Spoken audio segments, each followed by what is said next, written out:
নমস্কার বন্ধুরা, welcome back to my channel. আজকে তোমাদের সামনে চলে আসলাম ছোট্ট একটি ব্লগ নিয়ে। আর আমার ব্লগে আজকে থাকছে সয়াবিন বড়ি কীভাবে আমি রান্না করি, সেই ব্লগটি তোমাদের সাথে শেয়ার করতে যাচ্ছি। আমি সয়াবিন বড়িগুলো ভালো করে গরম জলে ফুটিয়ে তারপরে এগুলো পরিষ্কার করে নিলাম। যেহেতু এটা আমার সময় ছিল না, দেখাতে পারলাম না কীভাবে পরিষ্কার করলাম। আর এটাকে আজকে আমি সয়াবিন বড়ির মতোই আলুগুলো ছোট ছোট করে কেটে একসাথেই ভেজে নেব। আর ভাজাটা যেন অবশ্যই লাল লাল হয়, দেখতে তখন খুব ভালো লাগে, খেতেও ভালো লাগে। আর এটার জন্য আজকে আমি ভাজাটা প্রায় আমার হয়ে আসছে। আর এখানে আমি কিছু আদা রসুন আর গোলমরিচ এটা পেস্ট করে রেখেছি। এবার ফোড়নের জন্য এখানে তেজপাতা, গোটা জিরা, শুকনো লঙ্কা আর পরিমাণ মতো তেল দিয়ে এটাকে আমি ভেজে নেব। আর আমি এখানে কিছু টমেটো সাইজ করে কেটে নিলাম। সয়াবিন বড়ির ভিতরে টমেটো দিলে কিন্তু খেতে খুব ভালো লাগে, আর কালারটা কিন্তু দেখতে সেই আসে, অনেক সুন্দর লাগে, দেখে মনে হয় যেন লোভ লেগে যায়। তো চলে আসলাম, আমার ফোড়নটা দেওয়া হয়ে গেল। আর এই আদা রসুন পেস্টটা একটু হালকা করে ভেজে নিলাম। এর ভিতরেই আমি আজকে টমেটো কুচিটা দিয়েও কিছু সময় কষিয়ে নেব।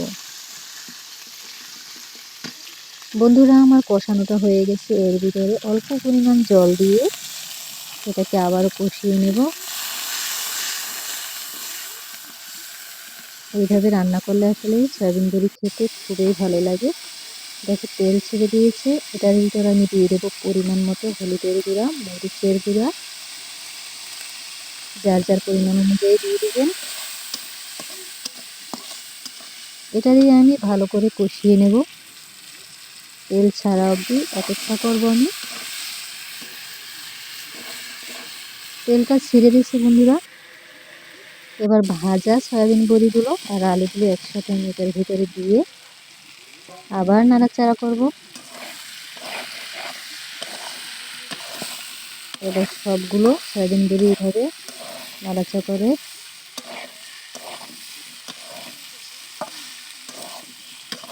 কষিয়ে নিলাম।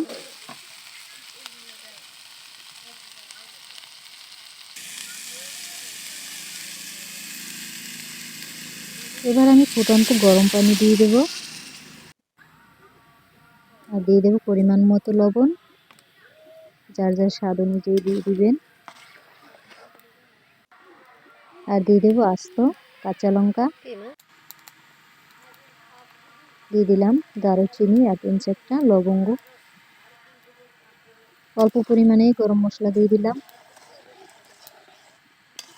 বেশি গরম মশলায় স্বাদ নষ্ট হয়ে যায়।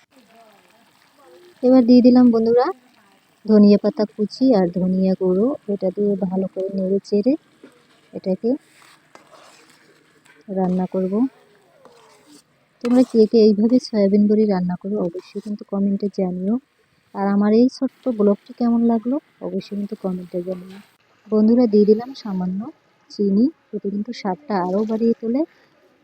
এই ছিল আজকের আমার ছোট্ট ব্লগ। এই ব্লগটি কেমন লাগলো অবশ্যই কিন্তু কমেন্টে জানিও। আর নিত্য নতুন রেসিপি পেতে অবশ্যই বিন্দাস ব্লগে সারা দিয়ে পাশে থাকো। বাই বাই বন্ধুরা, আজকে পর্যন্তই।